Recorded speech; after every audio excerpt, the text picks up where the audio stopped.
Muhammad jaddak atau jaddi. Muhammad Rasulullah kakek ente atau kakek anak.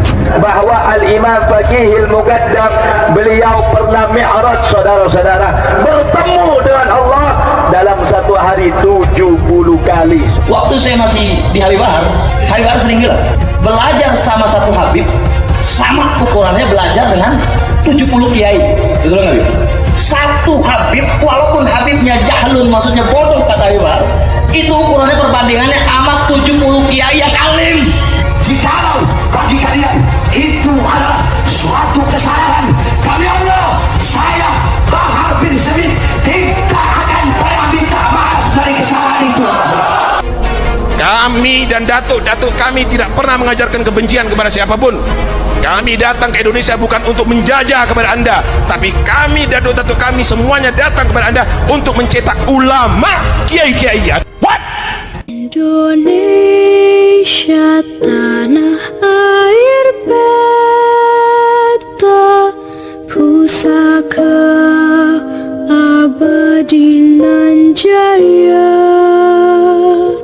Baiklah teman-teman, saya akan membahas malam ini si Bahar, orang bodoh yang tidak tahu kalau dirinya bodoh, orang tolol yang tidak tahu kalau dirinya tolol, salah pun nggak pernah dia akui, minta maaf pun kagak mau walaupun salah. Itu tandanya orang sombong dan juga orang bodoh. Dan malam ini saya akan membuktikan kebodohannya. Oke, semangat. Jadi si Bahar ini dinobatkan sebagai ulama, sebagai abuya.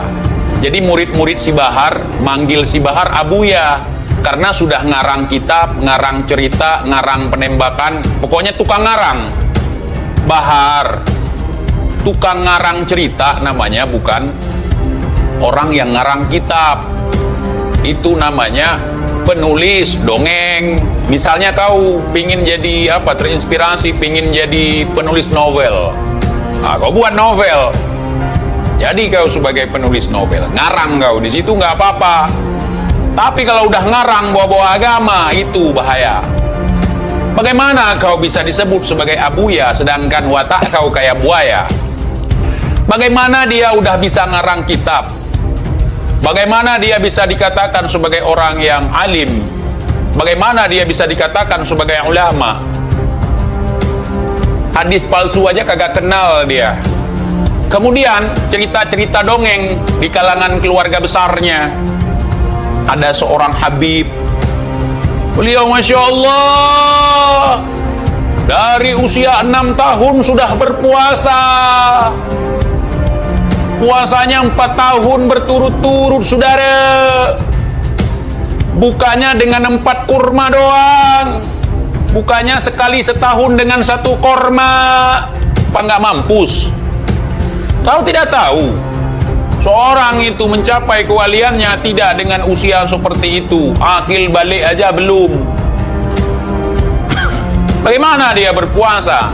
Bahkan belum diwajibkan atas dia, apalagi mendapatkan sesuatu yang luar biasa. Kemudian ada lagi cerita-cerita halu. Sekali duduk 90.000 kali baca Yasin. Beliau para ulama, para salafun salih, Al-Habib Abu Bakar bin Abdullah Al-Attas, tanggapan dari satu kali duduk baca Yasin 90.000 kali. Duduknya berapa tahun, Har? Duduknya berapa bulan? Oh, itu mencapai makam kewalian. Kita nggak terlalu buta terhadap kewalian, pemahaman tentang kewalian seseorang. Ya, walaupun kita bodoh dalam hal itu, kita nggak mungkin menerima begitu aja informasi dari seseorang. Banyak cerita-cerita dongeng di kalangan mereka. Padahal kita nggak pernah dengar dari dulu, kagak pernah dengar itu.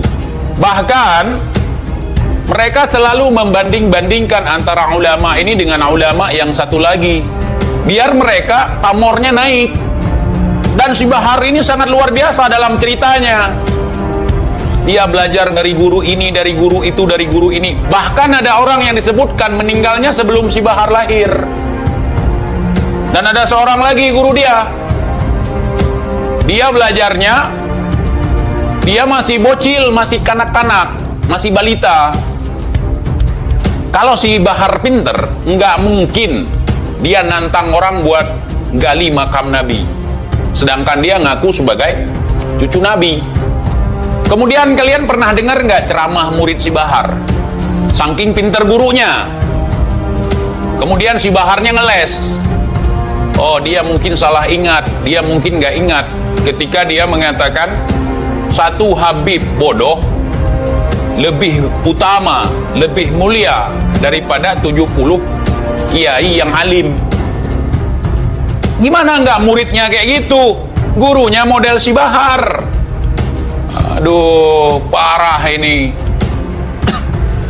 Memang orang bego, orang goblok, orang gila, orang stres jadi guru. Gurunya sableng, muridnya gendeng. Kemudian ada lagi muridnya. Saya putar aja videonya ya. Kemudian kita ngakak bareng. Beliau bernama Al-Imam Muhammad bin Ali Al-Faqih Al-Muqaddam. Sayyidina Al-Imam Faqih Al-Muqaddam di dalam manaqib sejarah hidup beliau diceritakan. Ya, manaqib adalah biografi.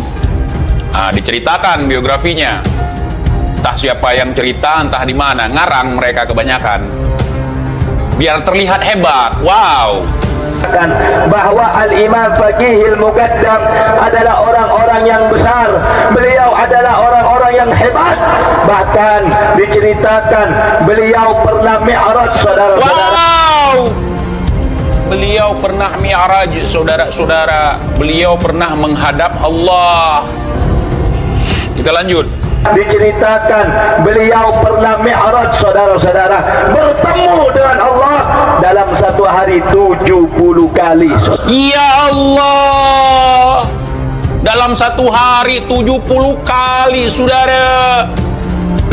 Berarti Faqih Al-Muqaddam ini luar biasa sekali, lebih hebat daripada Rasulullah.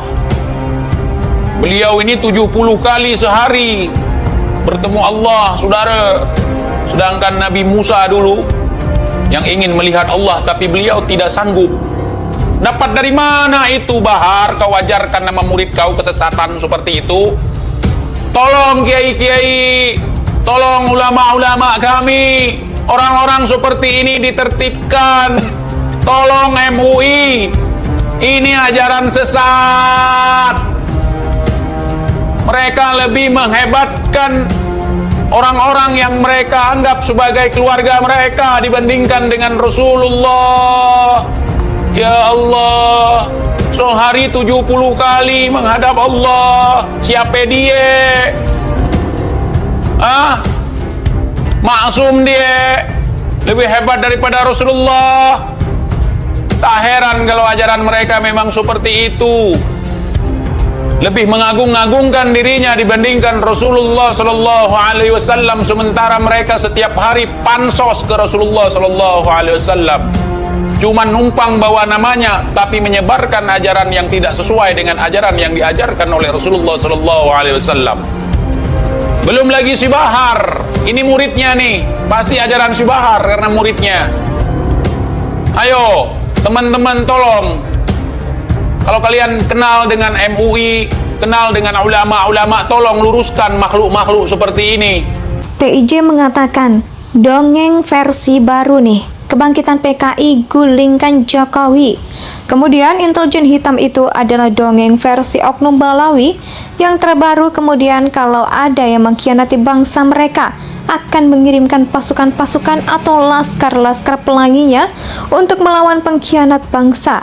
Dan sejauh ini belum ada yang versi terbaru lagi.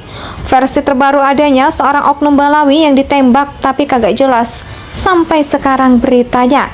Sampai di mana ya? Itu dong yang juga yang nanti dongeng ini akan dikemas sebagai cerita-cerita untuk anak cucunya, ujar TIJ. Ini ajaran alien, saudara. Jangan sampai kita semua di Indonesia akan menjadi monster, akan menjadi mumi yang hanya bisa ngangguk-ngangguk doang. Indonesia sejak dulu kala tetap dipuja-puja bangsa.